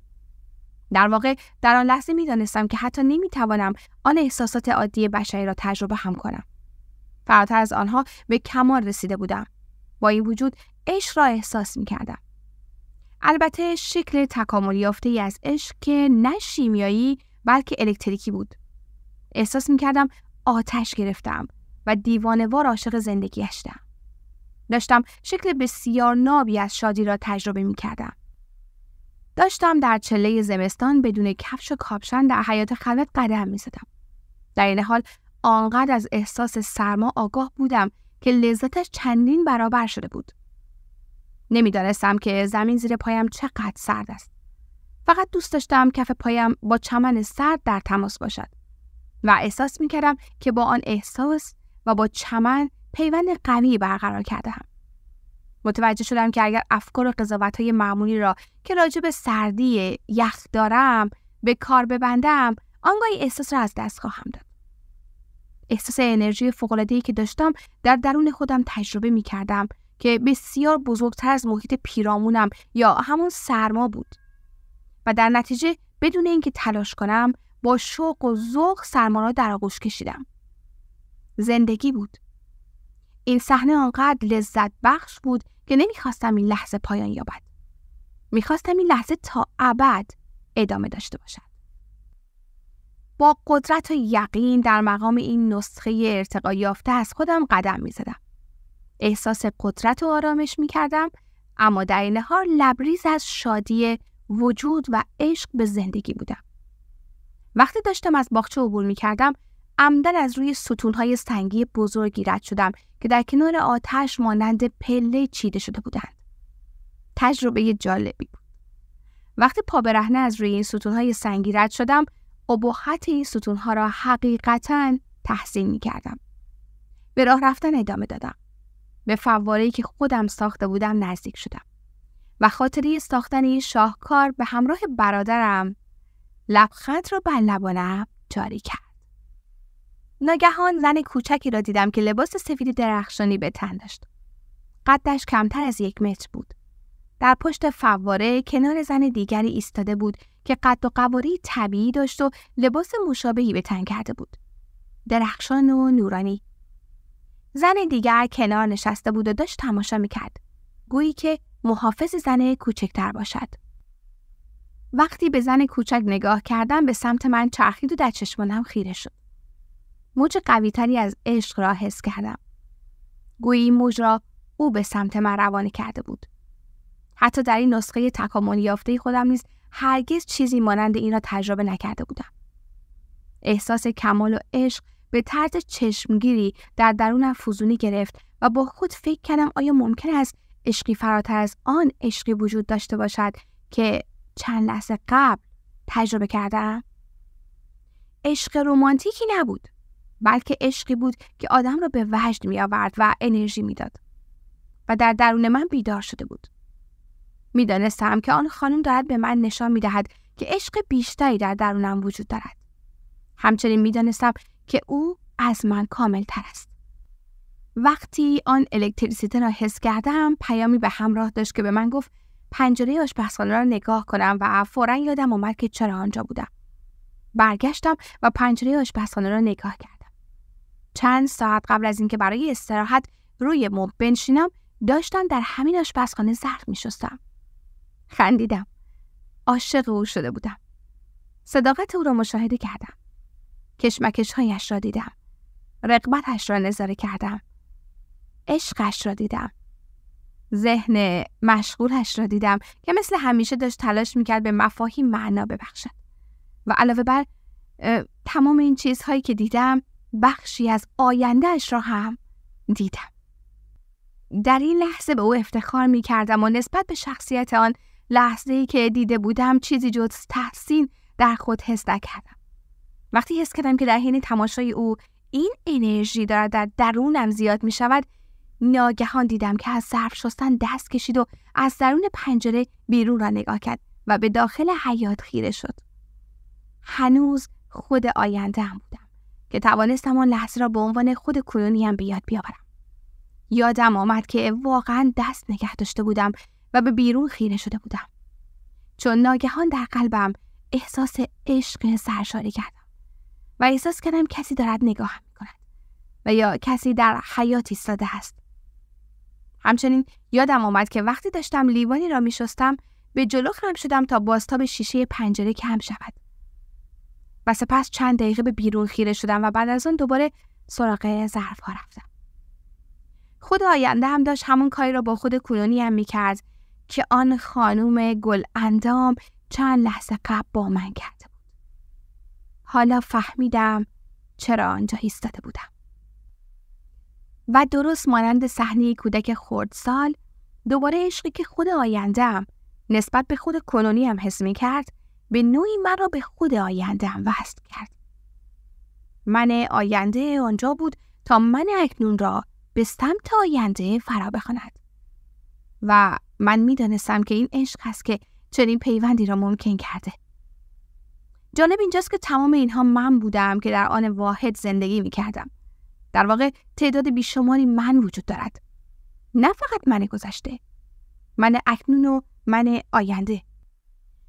در قلمروی لاینتهانی بی‌نهایت من ممکن وجود دارد و فقط یک لاینتهانی وجود ندارد، بلکه چندین لاینتهانی وجود دارد و تمام اینها در اکنون ابدی رخ می‌دهد.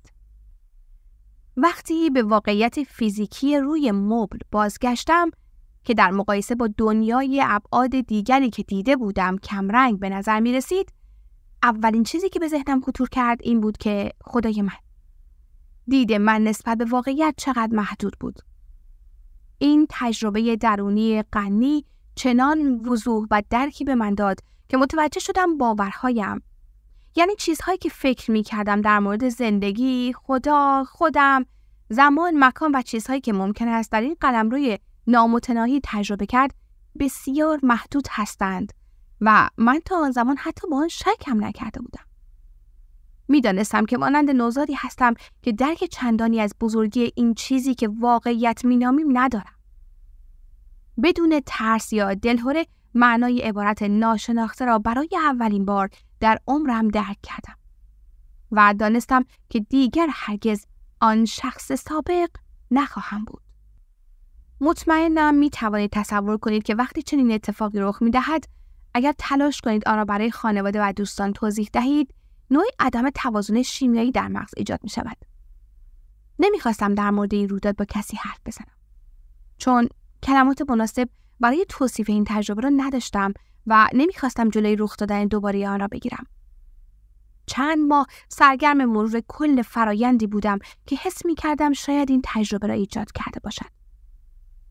شاید راجع به مفهوم زمان هم نمیدانم، سردرگم بودم و نمیتوانستم راجع به آن فکر نکنم. علاوه بر تغییر الگوی مرتبط با لحظه ابدی در زمان، چیزهای دیگری نیز کشف کردم. پس از رویداد متعالی آن شب، وقتی به دنیای سه‌بعدی خودمان برگشتم، پی بردم که تمام این تجربه چیزی حدود 10 دقیقه زمان برده بود. 2 رویداد به این گستردگی و عظمت باید زمان بسیار بیشتری طول می‌کشید. این مشکل زمانی علاقه من را بیشتر به خود جلب کرد و باعث شد انرژی بیشتری را صرف آن اتفاق کنم. وقتی بیشتر ماجرا را درک کردم، امیدوار شدم که شاید بتوانم دوباره این رویداد را تجربه کنم. با خود فکر می‌کردم اگر این اتفاق واقعا نیفتاده است، چطور است که این احساس در درون من باقی مانده؟ وقتی تمرکزم را به مرکز سینه‌ام معطوف کردم، متوجه شدم که احساس تشدید می‌شود. ناگفته پیداست که در این دوره چندان علاقه به تعاملات اجتماعی نداشتم، چون افراد و شرایط دنیای بیرونم حواسم را از احساس دنیای درونم پرت می‌کرد و این احساس خاص کاهش پیدا می‌کرد. به مرور زمان این احساس کاملا ناپدید شد، اما هرگز از فکر کردن به این ایده دست بر نداشتم که همیشه عشق بیشتری برای تجربه کردن وجود دارد و آن انرژی که در آن قلمروی دیگر دریافت کرده بودم در درونم باقی مانده بود. میخواستم آن را دوباره فعال کنم، اما نمیدانستم چگونه. مدتها هر تلاشی که برای بازآفرینی این تجربه میکردم به شکست منتهی میشد. حالا پی بردم که اگر انتظار پیامد یکسانی داشته باشید و بخواهید اتفاقی را به زور دوباره ایجاد کنید، نخواهید توانست تجربه عرفانی دیگری بیافرینید. من در تحلیل شخصی خودم گم شده بودم. تلاش می‌کردم از شیوه رخ دادن آن سر در بیاورم و دوباره آن را ایجاد کنم. تصمیم گرفتم که چند رویکرد تازه را هم اضافه کنم. به جای تلاش برای بازآفرینی تجربه آن شب، تصمیم گرفتم که صبح زود بیدار شوم و مراقبه کنم. چون سطح ملاتونین از ساعت 1 تا 4 صبح در بالاترین مقدار خود قرار دارد و متابولیت‌های شیمیایی و عرفانی ملاتونین آن پیشماده‌هایی هستند که رویدادهای روشن از آنها ساخته می‌شوند. تصمیم گرفتم که هر روز 4 صبح کارم را شروع کنم. قبل از آنکه اتفاقات بعدی را برایتان بازگو کنم، دوست دارم از شما بخواهم در نظر داشته باشید که این دوره از زندگی من یکی از دوره‌های بسیار سخت بود. داشتم تصمیم می‌گرفتم که آیا ارزشش را دارد که تدریس را ادامه دهم یا نه. بعد از اینکه در سال 2004 در یک مستند ظاهر شدم، آشوب زیادی در زندگیم ایجاد شد. به این فکر می‌کردم که از انظار عموم کناره‌گیری کنم و به زندگی ساده‌تری روی بیاورم. بیرون رفتن از این زندگی بسیار راحت‌تر به نظر می‌رسید. زیستن تجسم گذشته در لحظه حال. یک روز صبح 1 ساعت و نیم بعد از اینکه مراقبه را در حالت نشسته آغاز کردم، تصمیم گرفتم دراز بکشم. چند بالش زیر زانوهایم گذاشتم تا زود خوابم نبرد و بتوانم مدت بیشتری در بین خواب و بیداری باقی بمانم. وقتی دراز کشیدم، توجهم را به جایگاه قطبی پینه‌آل در سرم معطوف کردم. اما این بار به جای اینکه تلاش کنم اتفاقی ایجاد کنم، خود را رها کردم و به خودم گفتم هرچه بادا باد. ظاهراً این کلمه جادویی بود. حالا معنای عبارت را میدانم. من تسلیم شدم و از سر راه کنار رفتم. نتیجه مشخص را رها کردم و خود را به روی امکان گشودم. بعد از مدتی خود را در قالب مرد 4 شانه‌ای تجربه کردم که در جایی گرم ایستاده بود. جایی که امروزه به آن یونان یا ترکیه گفته می شود. سرزمینی مملو از صخره‌های بزرگ که زمین از شدت گرما ترک خورده بود و در میان ساختمان‌های سنگی زمان یونانیان و رومیان چادرهای کوچک رنگارنگی به چشم می‌خورد. من لباس یکسره و دامنداری پوشیده بودم که از بالا تا وسط ران‌هایم آمده بود. طناب ضخیمی را نیز مانند کمربند بسته بودم. صندل‌هایی به پا داشتم که با نخ به ساق پایم بسته شده بود. موهای پرپشت و مجعدی داشتم و در بدن خود احساس قدرت می‌کردم. شانه‌هایم پهن بود و بازو و پاهایم عضلانی بود. من همزمان هم در آن تجربه بودم و هم خود کنونیم بودم که داشت من را در آن مکان و زمان خاص مشاهده می‌کرد. در اینجا نیز بسیار آگاه‌تر از حالت عادی بودم. فوق آگاه شده بودم. تمام حواس من تقویت شده بود. من نسبت به همه چیز بسیار هوشیار بودم. بوی مشک بدنم به مشامم می‌رسید و می‌توانستم شوری عرقی را که از جبینم می‌چکید احساس کنم. این مزه را دوست داشتم. به قدرت و نیروی بدنم یقین خاصی داشتم. درد شدیدی در ناحیه شانه راستم حس می‌کردم، اما این درد توجه من را به خود جلب نمی‌کرد. آسمان آبی و روشن بود و در بالای سرم رنگ سبز درختان و کوه‌ها من را مجذوب خود کرده بود. رنگ‌ها را کاملاً غنی می‌دیدم. صدای مرغ‌های دریایی از دور به گوش می‌رسید و می‌دانستم که نزدیک دریا هستم. انگار سفری مذهبی را شروع کرده بودم. در سراسر کشور می‌گشتم و آموزه‌های فلسفی را که تمام عمر آموخته بودم آموزش می‌دادم. من مرید استاد بزرگی بودم که خیلی دوستش داشتم، چون توجه، صبر و حکمت زیادی به من داده بود. حالا نوبت من بود که سفر را آغاز کنم و پیامم را اشاره دهم تا اذهان این سرزمین را مغلوب سازم. می‌دانستم که پیامی که من اشاره می‌دهم مخالف باورهای رایج زمانه است و دولت و تشکیلات مذهبی با من مقابله خواهد کرد. پیام اصلی فلسفی که من تبلیغ می‌کردم مردم را از بند هر نوع تعهدی نسبت به هر چیز یا کسی در بیرون خودشان رها می‌ساخت. همچنین افراد را ترغیب می‌کرد به آیینی پایبند باشند که به آنها قدرت می‌دهد زندگی غنی و با معنایی داشته باشند. شوق زیادی نسبت به این آرمانگرایی در خود حس می‌کردم و هر روز تلاش می‌کردم که بر اساس این آموزه‌ها زندگی کنم.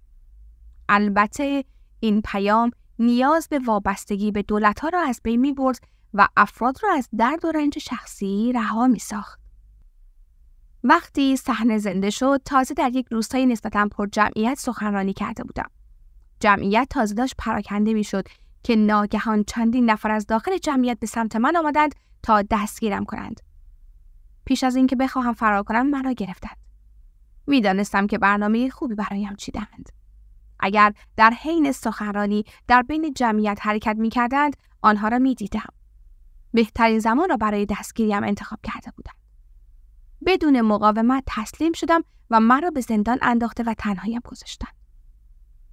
در آن سلول سنگی کوچک که باجه کوچکی به عنوان پنجره در آن تعبیه شده بود، نشسته بودم و می‌دانستم چه سرنوشتی در انتظارم است. هیچ کاری نمی‌توانستم انجام دهم تا برای اتفاقات بعدی آماده باشم. 2 روز بعد من را به مرکز شهر بردند. صدها نفر آنجا جمع شده بودند.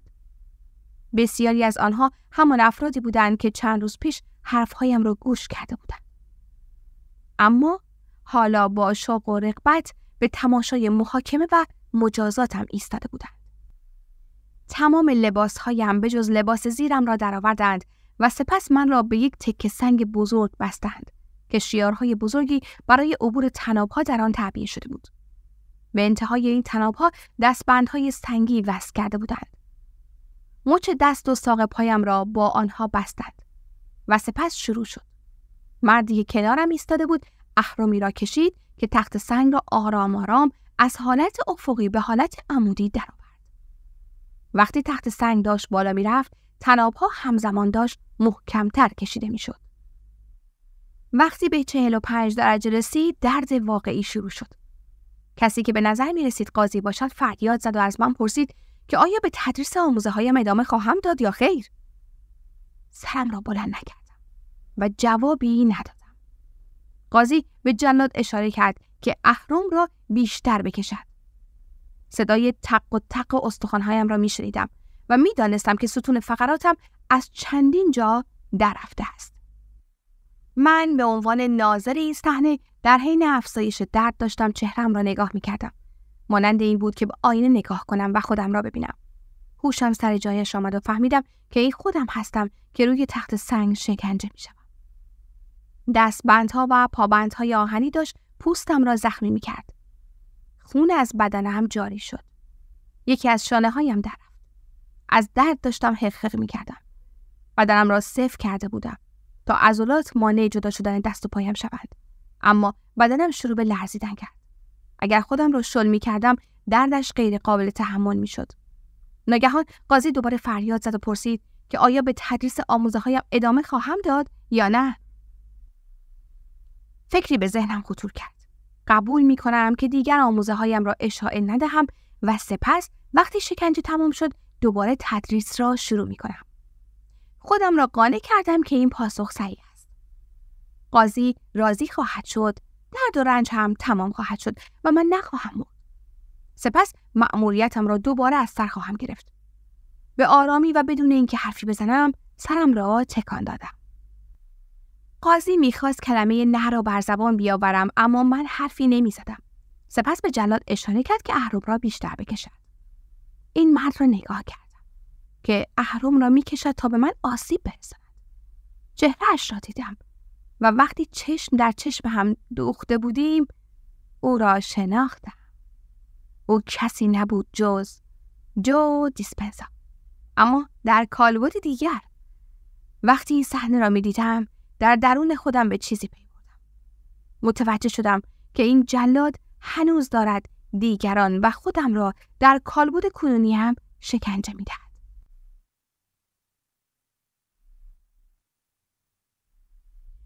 به نقش این شخص در زندگی خودم پی بردم. نوعی احساس غریب دانستن در من ایجاد شده بود. همه چیز منطقی به نظر می رسید. وقتی دسته را کشید، اختیار خودم را از دست دادم. در این لحظه بود که شکستم.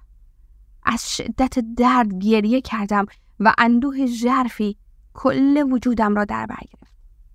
وقتی وزن آن سنگ سنگین از تنم رها شد، دوباره به حالت افقی در آمدم. آنجا دراز به دراز خوابیده بودم و بی اختیار می لرزیدم. من را به سلول کوچکم بردند و در گوشه‌ای رها کردند. به مدت 3 روز نمی توانستم صحنه‌های شکنجه را از ذهنم خارج کنم. آنقدر تحقیر شده بودم که دیگر نمی توانستم در انظار عموم سخنرانی کنم. فکر ادامه دادن به مأموریت واکنشی در بدنم ایجاد می کرد که نمی توانستم حتی با آن فکر کنم. چند شب بعد من را آزاد کردند و من هم شرمنده و سرفکنده بدون اینکه کسی متوجه شود ناپدید شدم. دیگر نمی توانستم به چشمان کسی نگاه کنم. در مأموریتم شکست خورده بودم. باقی عمرم را در غاری نزدیک دریا سپری کردم. ماهی می گرفتم و بی سر و صدا زندگی می کردم. وقتی داشتم به فلاکت این مرد بیچاره می نگریستم که تصمیم گرفته بود خود را از دنیا پنهان کند، دانستم که این پیامی است برای خودم. میدانستم که در زندگی کنونیم نمیتوانم ناپدید شوم و دوباره خود را از دنیا مخفی کنم. و میدانستم که روحم از من میخواهد به کارم ادامه دهم. باید پای حرفهایم می ایستادم و دیگر از خصومت‌ها فرار نمی‌کردم. همچنین متوجه شدم که به هیچ وجه شکست نخوردم. من تمام تلاش خود را کرده بودم. میدانستم که آن فیلسوف جوان هنوز هم دارد در آن لحظه ابدی اکنون به مثابه یکی از منهای ممکن زندگی می کند و من می توانم آینده خودم و آینده او را تغییر دهم. باید به جای مردن برای حقیقت برای آن زندگی کنم. هر یک از ما چندین کالبد ممکن دارد که در لحظه اکنون ابدی وجود دارند و همه ما می خواهیم کشفشان کنیم. وقتی معمای خود برملا شود می توانیم این مسئله را درک کنیم که ما موجوداتی خطی نیستیم که زندگی خطی داشته باشیم، بلکه موجوداتی ابعادی هستیم و زندگی ابعادی داریم. زیبایی امکانهایی لاینتهایی که به انتظار ما نشستند به این است که تنها راه تغییر این آینده ها این است که خودمان را در لحظه اکنون نامتناهی تغییر دهیم. پایان فصل